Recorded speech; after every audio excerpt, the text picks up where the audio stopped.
Assalamualaikum warahmatullahi wabarakatuh. Alhamdulillahilladzi hadana li hadza wa ma kunna linahtadiya laula an hadanallah.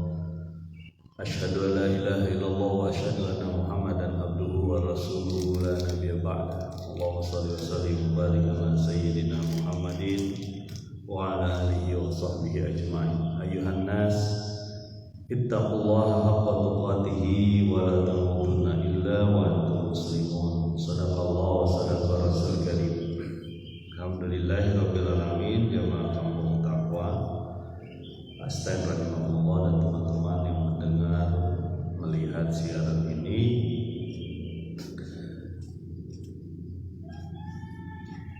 kita sudah sampai di ayat-ayat terakhir surat Yasin.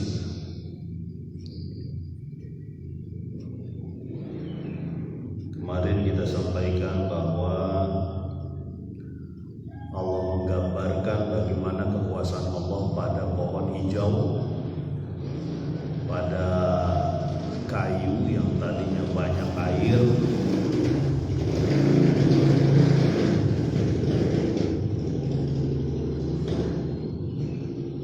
penuh dengan air, lalu kemudian dengan cara digosok yang berulang-ulang ataupun dibakar menjadi api yang menyala-nyala. Allah telah memberikan karakter kepada kayu, kepada pohon untuk bisa terbakar, dan itu memudahkan manusia untuk memenuhi kebutuhannya. Kemudian Allah juga mengingatkan yang menciptakan langit dan bumi, betapa mudahnya Allah menciptakan langit dan bumi, maka dengan itu juga betapa mudahnya Allah menciptakan kembali manusia setelah kematian. Kita lanjut di ayat yang ke-82 surat Yasin, 2 ayat terakhir. Bismillahirrahmanirrahim. Innama amruhu idza arada syai'an ay yaqula lahu kun fayakun. Sesungguhnya urusannya ketika Allah menghendaki sesuatu dengan perkataan jadilah, maka terjadilah ia. Nah, ayat ini sering diingatkan beberapa penceramah kita, ustaz kita, ulama kita, bahwa kun fayakun, kalau Allah kehendaki jadi. Jadi bisa saja Allah menciptakan langit, bisa saja Allah menciptakan bumi dengan mudah, Begitupun menciptakan lalat, menciptakan pohon. Jadi bagi Allah semuanya mungkin dilakukan. Jadi terbayang oleh kita tadi barusan saya melihat bintang kejora kemarin kita sudah sampaikan. Subuh tadi masih kelihatan tuh bintang kejora. Baru sekitar 15 menit itu udah nggak kelihatan lagi tuh. Nggak ada lagi. Saya ngeliat udah nggak ada nih bintang kejora. Planet Venus. Jadi kita bisa bayangkan betapa Allah punya kekuasaan.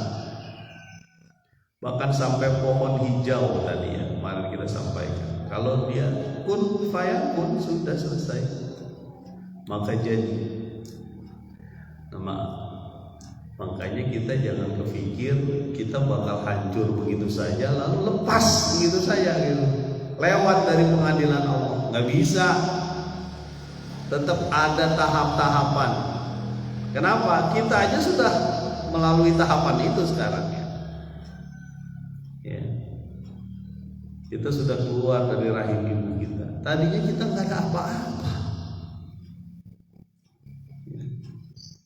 Jadi innama amruhu idza arada syai'an ay ayyaqula lahu kun fayakun. Urusan Allah ketika dia sudah menghendaki sesuatu, dia katakan maka jadi. Ya, makanya la tayasu min rauhillah, jangan putus asa terhadap rahmat Allah. Ya, kehidupan kok sulit terus itu ya. Kehidupan kita, sebagian dari kita kok sulit terus ya. Kalau yang nggak punya harta berat mencari harta, kalau yang punya harta berat menjaga harta. Karena menjaga harta lebih berat tuh dibanding mencari. Pikirannya lebih panjang. Ya. Ada salah satu, kemarin saya ngobrol sama seseorang yang punya apa? Saya tidak sebut namanya, tapi bagus jadi hikmah. Orang ini sibuk sekali. Kenapa sibuk sekali? Ada berbagai hal yang dia urus. Dia urus yayasan, dia urus bisnis, ada perkebunan yang dia punya. Ada juga perkebunan yang sekian hektar yang bekerja sama dengan satu lembaga. Ya. Kemudian ada beberapa banyak hal yang dia pegang gitu ya. Ya. Kemudian ada seseorang bertanya, bagaimana cara mengatur istirahatnya gitu. Bagaimana cara mengatur istirahat dengan kondisi begini gitu. Dengan kondisi banyak yang dia pegang. Lalu dia bilang begini, tidurlah seperti bayi. Jangan dipikirin gitu. Tidurlah seperti bayi, ya udah selesai. Ketika dia istirahat, ya istirahat gitu. Jangan mikirin yang lain. Ini satu contoh bahwa manusia pun sebenarnya bisa mengatur banyak urusan ya. Dengan keterbatasan. Itu makhluk yang Allah ciptakan. Satu dari jutaan jenis makhluk. Di bumi aja jutaan jenis makhluk ya. Serangga itu sampai hampir mungkin berapa puluh juta gitu. Dari sisi jenisnya aja udah banyak banget. Ya, dan kadang-kadang kita melihat ciptaan-ciptaan Allah yang aneh-aneh, yang kadang-kadang kita nggak masuk akal gitu. Ya. Dulu waktu kita berpikir bahwa setiap hewan ataupun jenis ya hewan itu pasti melalui perkawinan, ternyata ada yang enggak, ada yang membelah diri ya. Ada yang membelah diri, virus ya. Bakteri itu membelah diri, dia nggak perlu melalui perkawinan ya.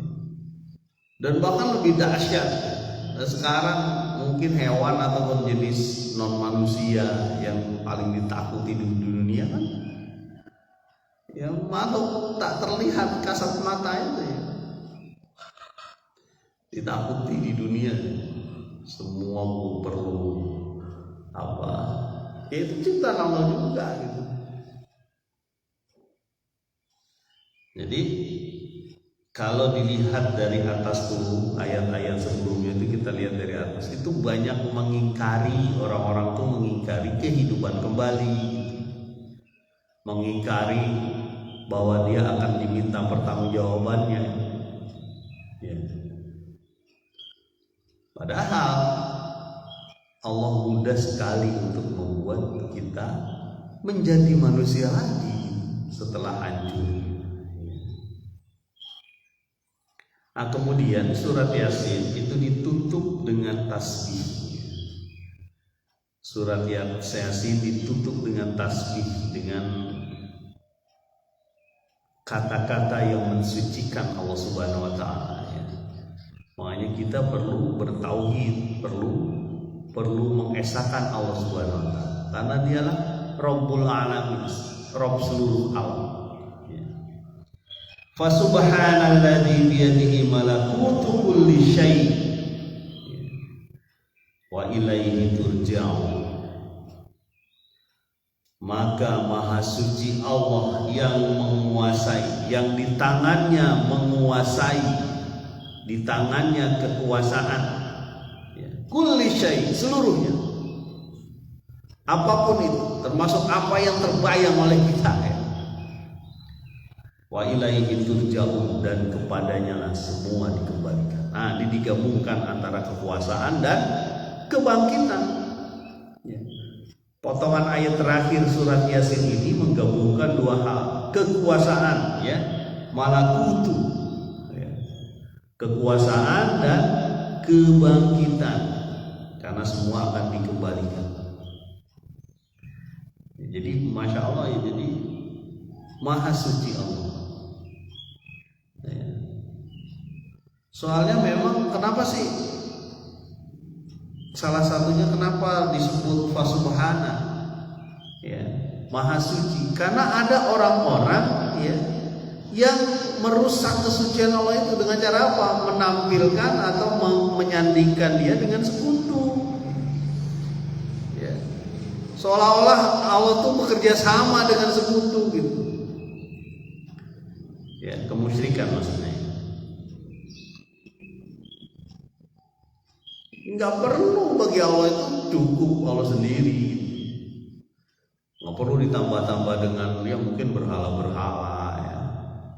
Kalau zaman dulu berhala yang sampai sekarang masih juga ada, ya. Kalau zaman sekarang berhala yang ada di hati, ini yang masalah. Berhala kekuasaan, berhala harta, ya, berhala ketampanan, kecantikan, termasuk berhala ilmu, ya. Hati-hati. Ya, rupa, fisik. Ada orang tuh yang begitu, yang berupaya untuk mengandalkan fisiknya, ya. Saya orang berkulit putih, Anda orang berkulit hitam, Anda lebih rendah dari saya. Itu berhala tuh. Saya orang daerah sini, saya orang negeri sini, kamu bukan orang negeri sini, kamu gak ada hak di sini. Itu berhala. Siapa yang menunjukkan ataupun siapa yang meminta dia dilahirkan di mana gitu? Memang kita bisa mesen gitu sama ibu kita, dilahirkan di orang berkulit merah ataupun berambut pirang gitu, ya, berambut apa gitu. Enggak ada, kita semua ditakdirkan oleh Allah. Makanya menentukan di mana kita lahir, menentukan di mana kita mati, kita nggak tahu. Yang perlu bagi kita adalah dimanapun kita berada, kita ikut kata Allah Subhanahu wa Ta'ala, dan kita yakin bahwa kita akan ujungnya ini wa ilaihi turja'un, kita akan dikembalikan lagi kepada Allah dan diminta pertanggungjawaban. Ya, makanya apapun yang kita lakukan, ya kita harus sadar bahwa Allah melihat kita. Ya, termasuk ini pelajaran buat saya juga, ya. Ustadz Kiai Haji Zainuddin MZ masih ingat dulu, waktu dulu almarhum itu pernah bilang begini, kalau kita mau melakukan sesuatu, sebelum kita lakukan sesuatu, kita tanyakan pada diri kita, Allah ridho gak dengan itu gitu, ya. Ustadz Kiai Haji Zainuddin MZ, ya. Jadi dia ingatkan bahwa kalau kita mau melakukan sesuatu apapun itu, ya, baik itu hubungan sesama manusia, ya, atau pada diri sendiri, atau melakukan sesuatu, atau berbisnis, berusaha, ya, mendapatkan sesuatu, itu cek Allah ridho atau tidak, karena kita akan turja'un, akan dikembalikan kepada Allah, ya. Berat kalau kita cuek di awalnya gitu. Makanya betul-betul di banyak buku hadis itu dibahas pertamanya innamal a'malu binniyat. Sesungguhnya amal itu tergantung dari niatnya. Niatnya itu kudu ikhlas. Kudu ada sandaran Allah di situ. Jangan sampai dihilangkan. Kalau dihilangkan repot. Ya. Mudah-mudahan surat Yasin sudah kita selesaikan. Kita jadi semakin yakin ketika kita baca surat ini, ada hal-hal yang langsung terbayang oleh kita dan berwujud berupa amal. Mudah-mudahan bermanfaat. Subhanakallahumma wa bihamdika asyhadu an la ilaha illa anta astaghfiruka wa atubu ilaik. Assalamualaikum warahmatullahi wabarakatuh.